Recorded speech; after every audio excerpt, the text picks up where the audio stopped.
Now, it'll also enable us to have a 2-hour transport from, train transport from Tel Aviv to Eilat. That's very good. You know, this was achieved, not at that speed, but this was achieved in the United States in the middle of the 19th century. I think it's about time that we do this in the second decade of the 21st century in Israel. But we will connect Eilat to Ashdod and Eilat to Tel Aviv, and this changes Israel. It realizes the dream that David Ben-Gurion, our first prime minister, spoke about. That is of having this access to the Negev. And access obviously means that we would also give European countries the sense of security, and their Asian suppliers a sense of security that a pipeline always exists for goods. If I mention pipeline, there's another thing that we've discovered in the sea: gas. I mean, it's eerie. Israel has energy supplies. It takes a while getting used to it, but this is happening, and we have 7 drills in the Mediterranean, 7 strikes, 7 hits. There are roughly another 50. And maybe Moses, we keep coming back to him, wasn't such a bad navigator after all. And yes, we are talking to Cyprus about the possibility of joint projects, because they're finding gas too in the Mediterranean. And so we are looking also at the possibility of shipping this gas not only to Europe, because we have more than we need, a lot more, but also putting it in a pipeline to a liquefied natural facility in Eilat and shipping it to Asia. We want to have this, I can't say solidified interest, it's a play on words, but we do want to have a very strong commercial and economic interest with the rising powers of Asia. I think that's important, and it can help boost our economy. The other thing we're doing is we're covering the country quite apart from this with rapid rail and especially fast roads. Fast roads, interchanges. Soon you'll be able to drive from Kiryat Shmona down to Beersheba and Eilat without seeing a traffic light. That too is not something that should surprise Americans, but Israelis are flabbergasted that they can't believe that this is going to happen. It's the Galilee, go to Eilat, you'll see that 4-lane highway that is being built. We're connecting the country, and simultaneously we're opening up land. And the one advantage we have to get Israel moving and growing, aside from using our brains and a free economy, with all the technology and all the startups that you're familiar with, we're also using our geopolitical position and our natural resources that are being found, but also using one of the greatest advantages that we have, our impossible bureaucracy. You see, when you remove all the impediments to, all the bureaucratic impediments to construction and development, then Israel can get a further bounce. And all that decade of 5% growth annually was achieved without construction. Until recently, it was impossible to build anything in this country, let alone to plan. It takes you 7 years from to plan an apartment and then have it built. You see, you think it's a problem. I think it's a great opportunity. This means growth, tremendous growth. So these 3 things: pro-business environment, the development of Asian markets, other markets as well, and the infrastructure that serves it, and the development of roads and real estate, freeing up the real estate market. These can ensure us, can give us another 10, 15 years easily of 5% growth. And this will pay for our needs. We have to have the economic base to continue to develop the country in every way. Our social needs, our educational needs. Israel was just declared as having the 2nd highest rate of post-secondary education in the world. Not bad. Not bad, after Canada, mind you. But we need more. We have to be the best all the time. We have to keep producing the Nobel Prize winners. We have to invest in education. We just did. We invested in our university. We invested now in grade school education, now in pre-grade school, free education from the age of 3. We're just doing that this coming September. That all costs money. And the way we get the money is by this strategy of long-term growth along the 3 dimensions that I just described. That's crucial for our national security. Well, what do we need the money for? What are the challenges that we face? We face 4 great challenges. There are a lot. And more challenges than any other country faces on the face of this earth. The first is nuclear. There's so much talk about it that I'm not going to bore you with more details, so I'll move on to the next one. The second one is the missile threat, or to be more precise, missile and rocket threats. Against Israel, we have many tens of thousands of missiles and rockets that are aimed at our cities. We've had about 12,000 that have been fired on our cities and our communities. There's no other country that has sustained this. I think we're probably exceeding or approaching the payloads that were sustained. I don't think we've crossed that line yet, that were sustained by Britain in World War II. We're a tiny country. We're smaller than Belgium. And as I said, the good news is we're bigger than Rhode Island, but roughly the size of New Jersey. So that's not a simple thing. It's a big problem. To address the missile threat, we have developed technology.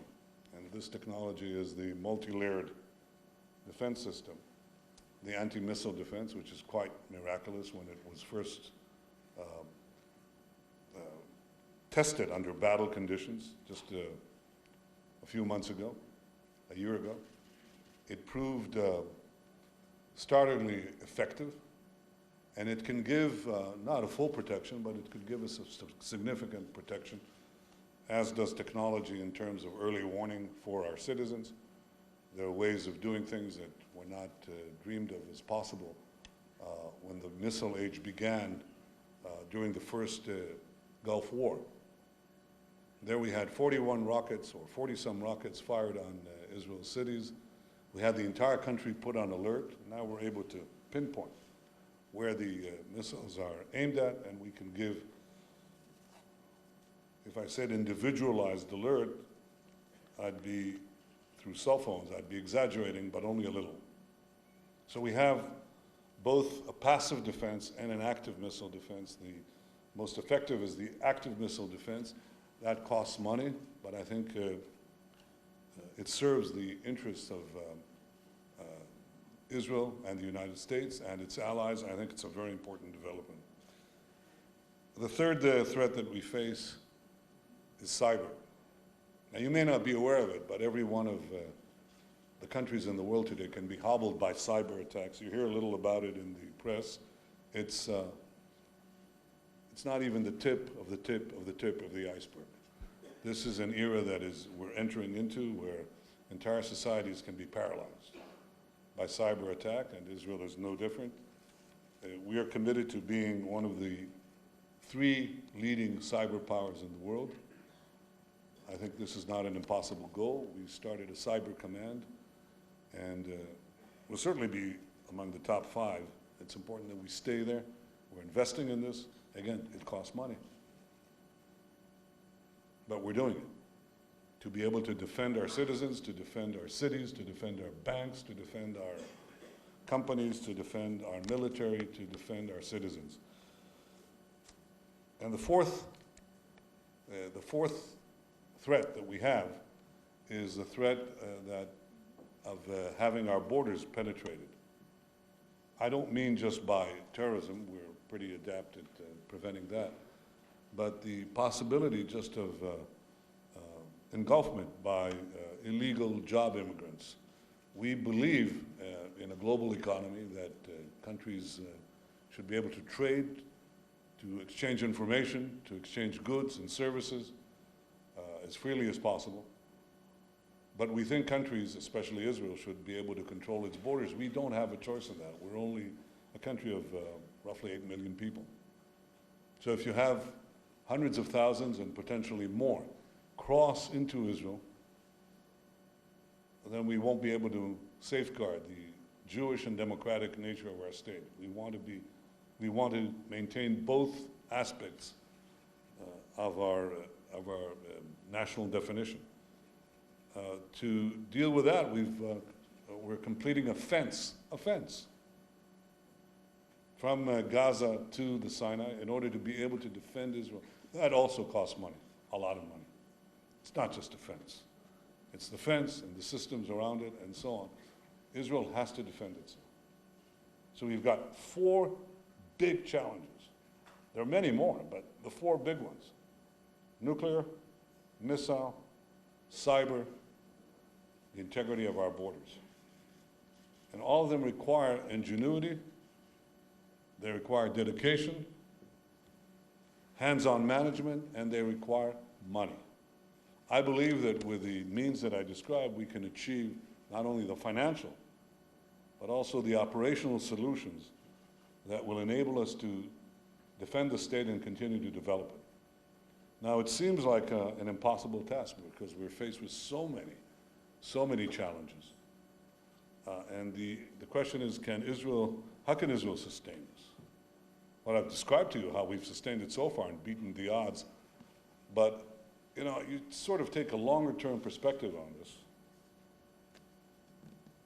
You started this, Richard, with Moses. So we are people with a long memory and an appreciation of history. And recently I read a book by a wonderful American writer by the name of Will Durant. How many of you read Will Durant? Michael, you and I, that's it? Oh, there's a few more.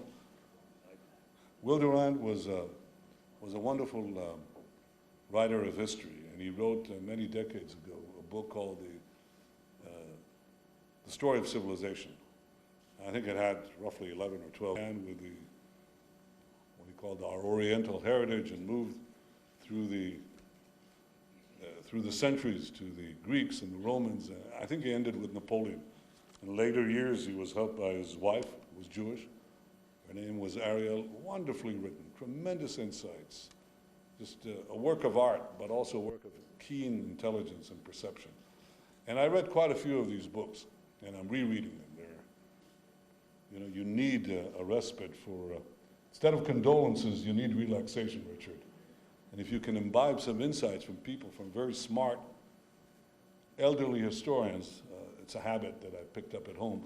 That's not a bad idea, So I've read Durant over the years, and then one day at Ron's house, I saw this small volume, the smallest book that Will Durant ever wrote. It's called The Lessons of History. He wrote it in 1960, when he was close to the end of his life. It's 100 pages. Not a lot.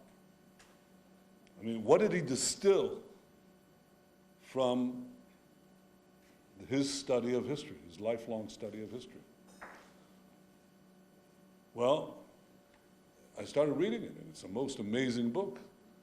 He's got statements like, here's a statement: when Oriental fertility meets Western technology, China will be a leading power in the world. 1960, that's not bad, okay? And on it goes, every sentence. Now, this book has good news and bad news. Which do you want first? Well, when I'm asked that, I always want the bad news first. Because the good news is only going to soften you up for the bad news, right? So I'll give you the bad news. The bad news is, Will Durant says, after he studies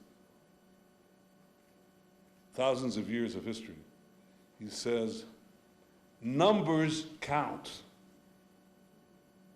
The big nations usually win out over the small nations. Why? Well, because they have, he says, first of all, they have a broad economic base from which they can build their military stocks, and other reasons that they translate numbers into power.